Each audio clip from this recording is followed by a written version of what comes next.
Till death do they part, the 9 most gruesome serial killer couples. They say love can make you do crazy things, but what happens when love turns into something far more sinister?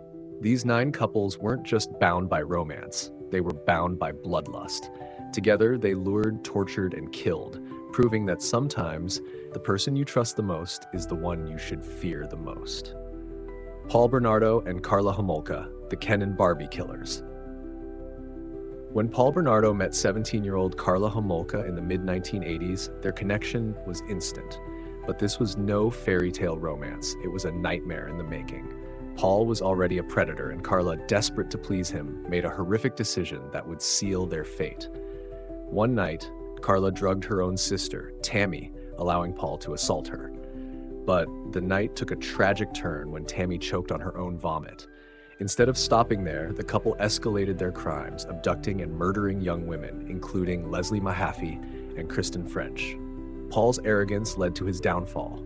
DNA evidence linked him to the crimes. Today, he remains behind bars, but Karla, she played the victim and walked free. She's now living a quiet life, raising a family as if the past never happened. Ian Brady and Myra Hindley, Moore's murderers. Between 1963 and 1965, Ian Brady and Myra Hindley turned the English countryside into their personal hunting ground. They kidnapped, tortured, and murdered 5 children, all while recording their horrific acts. Their fascination with Nazi atrocities fueled their sadistic fantasies. But in the end, it was betrayal that brought them down. Myra turned on Ian, claiming he controlled her. He died in a mental hospital. She died in prison. But the scars of their crimes still haunt families to this day. Gerald and Charlene Gallego, the mall hunters.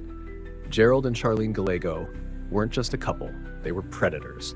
In the late 1970s, they prowled shopping malls, luring teenage girls with promises of fun and adventure, but their victims never made it home. Their final crime, abducting Craig Miller and Mary Elizabeth Sowers in broad daylight, was their biggest mistake. Charlene betrayed Gerald in exchange for a reduced sentence, proving that even the most twisted love stories can end in self-preservation. Gerald faced the death penalty. Charlene, she walked free, claiming she was just another victim.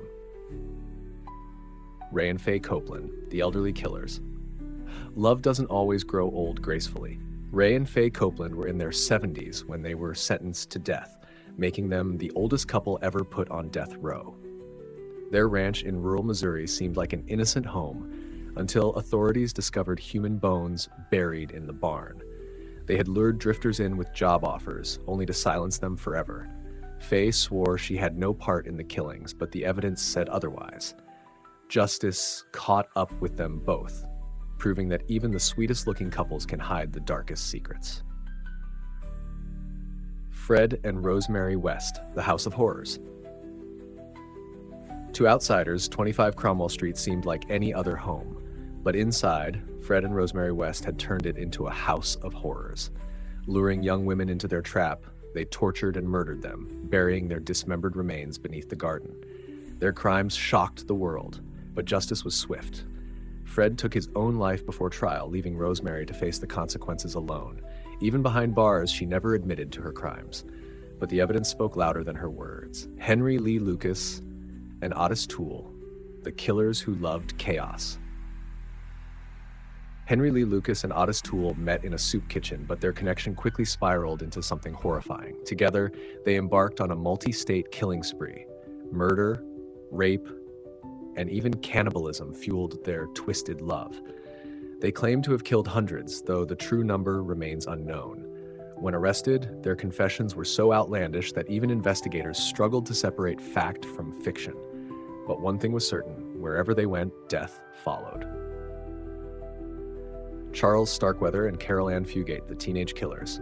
She was 13, he was 18, and together they left a trail of bodies across Nebraska. Charles Starkweather's obsession with James Dean and rebellion turned deadly when he killed Carol's family, dragging her into a cross-state murder spree. But when they were caught, Carol claimed she was just an unwilling hostage. Was she a victim, or was she just as guilty? The jury decided her fate, and while Charles was executed, Carol was released after serving time. She still claims she was innocent. But can a 13-year-old really be so helpless?